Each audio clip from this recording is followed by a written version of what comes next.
NCERT का जो पहला थ्योरम है 10वीं का, साधारण प्रतिज्ञा क्या है? यदि किसी त्रिभुज की एक भुजा के समानांतर एक रेखा खींची जाए तो अन्य दो भुजाओं को समान अनुपात में क्या करेगी? वह विभाजित करती है। ठीक है, तो चलिए इसको हम थोड़ा सा समझा देते हैं। चलिए, त्रिभुज किसे कहते हैं? तीन भुजाओं से बनी बंद आकृति को क्या कहते हैं? हम त्रिभुज कहते हैं। A B C. ठीक है, थ्योरम क्या कह रहा था कि यदि किसी त्रिभुज में एक भुजा BC एक भुजा है, उसके समानांतर यदि कोई रेखा खींच देते हैं, मान लीजिए ये D और E, D एक रेखा है जो खींच देते हैं, खींच जाए तो अन्य दो भुजाओं को क्या करेगी? वो समान अनुपात में विभाजित करती है। तो मुख्य प्रतिज्ञा मान लेंगे कि ABC एक त्रिभुज है, ठीक है, जिसमें BC समानांतर भुजा BC के समानांतर जो है, यहाँ लिख लीजिएगा, नहीं लिखिए तो भी चलेगा, भुजा BC के समानांतर ED एक रेखा खींचा है ना, जो AB तथा AC को बिंदु D तथा E से इस प्रकार प्रतिच्छेद करती है कि सिद्ध करना है कि AD बटे हैं DB के और AE बटे हैं EC के। ठीक है, इसके बाद आपको कुछ नहीं करना है, रचना कर लेना है। ओके, रचना में भी कुछ नहीं करना है आपको। रचना में क्या करना है? बिंदु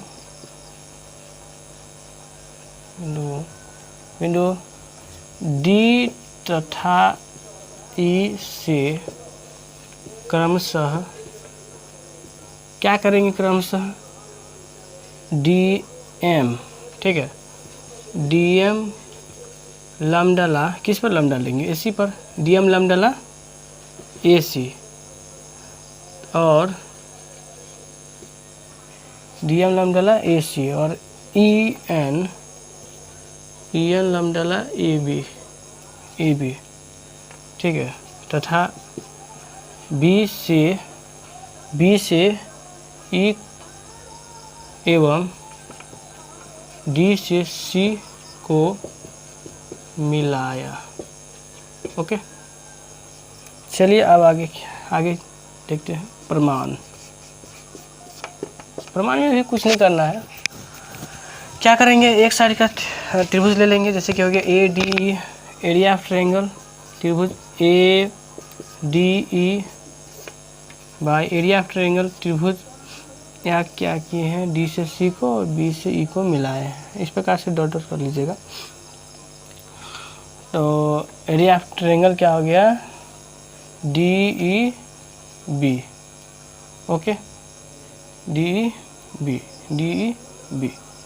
चलिए, इसमें देखेंगे कि इनके जो आधार क्या है। 1/2 त्रिभुज का क्षेत्रफल क्या होता है? 1/2 आधार गुने ऊंचाई। तो AD इसके सिस्लम क्या हो जाएंगे? इसको मिला लेंगे तो इसका सिस्लम हो जाएंगे EN इसका सिस्लम हो जाएंगे बटे इसका सिस्लम हो जाएंगे, आधार हो गया, ऐसे क्या होगा? DB और DM हो जाएंगे सिस्लम, EN हो जाएंगे सिस्लम। EN CN क्या हो जाएगा? कैंसिल हो जाएगा, कट जाएगा, बचेगा क्या?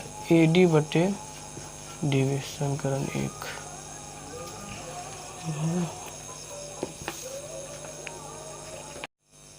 यदि किसी त्रिभुज के एक भुजा के समानांतर कोई एक रेखा खींची जाए तो दो भुजाओं को समान अनुपात में विभाजित करती है।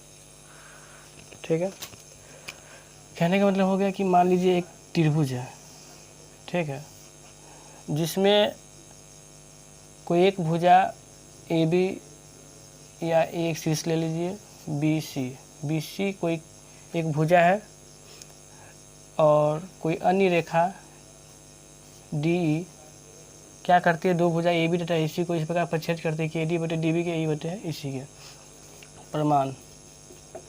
प्रमाण में कुछ नहीं करना है। क्या करेंगे? एरिया ऑफ ट्रायंगल ले लेंगे, त्रिभुज ADE बटे एरिया ऑफ ट्रायंगल ले लेंगे। इसका रचना हम बैक वाले पीछे कर चुके हैं, ठीक है, आप देख लीजिएगा। एरिया ऑफ ट्रायंगल DEB के, तो इसमें देखेंगे कि आधार क्या है, सिस्लम क्या है। त्रिभुज का क्षेत्रफल क्या होता है? 1/2 गुना आधार गुने ऊंचाई। तो AD हो गया कि आधार हो गया, सिस्लम क्या हो गया इसका? EN। ठीक है, और इनका आधार क्या हो गया, डी बी, और सिस्टम क्या हो गया, ई एन। कट जाएगा, क्या बचेगा, ए डी बटे डी बी, समीकरण 1। फिर पुनः दूसरी स्थिति देख लेंगे। इसमें एरिया ऑफ ट्रायंगल त्रिभुज ए ई डी बटे area of triangle D E C, 1/2 आधार क्या हो जाएगा, ए ई हो जाएगा, और इनका जो सिस्टम क्या हो जाएगा, डी एम। ओके, आधार गुने 4, आधार क्या हो गया इसका, ई सी, और सिस्टम क्या हो गया। देखिए अब हम समझा देंगे, पहले रुकिए 2 सेकेंड। देखिए फर्स्ट स्थिति में क्या किया, इस साइड का त्रिभुज ले लिए, ए डी ई, इनका आधार हो गया ए डी, ठीक है, सिस्टम हो गया ई एन इसमें, और इस सेकेंड वाले त्रिभुज जो लिए नीचे वाले, वो उसका ए डी ई भी लिए, इनका जो सिस्टम क्या है, एन ही होगा, ठीक है, और आधार क्या क्या हो जाएगा इसका, डी बी। ओके, सेकेंड जो त्रिभुज लिए हैं, सेकेंड स्थिति जो है ए डी ई त्रिभुज है, इनमें आधार क्या हो जाएंगे, ए ई, और सिस्टम क्या हो जाएंगे, डी एम। इनके सिस्टम यही ना होंगे, अगर मान लीजिए आधार ये ए ई हो गए हैं तो सिस्टम क्या होंगे, डी एम। ओके, चलिए आगे स्थिति 1 और 2 से तो लिखेंगे समीकरण 1 और 2 से। इसमें देखेंगे कि एरिया ऑफ ट्रायंगल त्रिभुज ए डी ई बटे एरिया ऑफ ट्रायंगल त्रिभुज डी ई बी बराबर है एरिया ऑफ ट्रायंगल त्रिभुज ए ई डी, ठीक है, बराबर area of triangle D E C के। ओके, तो कहने का अर्थ क्या हो गया कि ये जो आपको त्रिभुज है, ये त्रिभुज D E B D E C, ये दोनों एक ही आधार, एक ही जरा समांतर रेखा के बीच स्थित है ना। तो लिखेंगे कि area of triangle D E B बराबर है area of triangle D E C के। ओके, अतः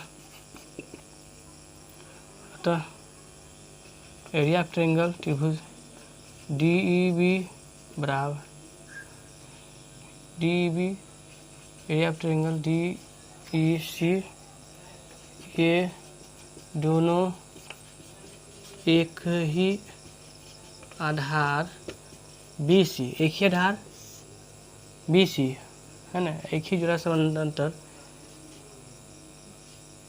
एक ही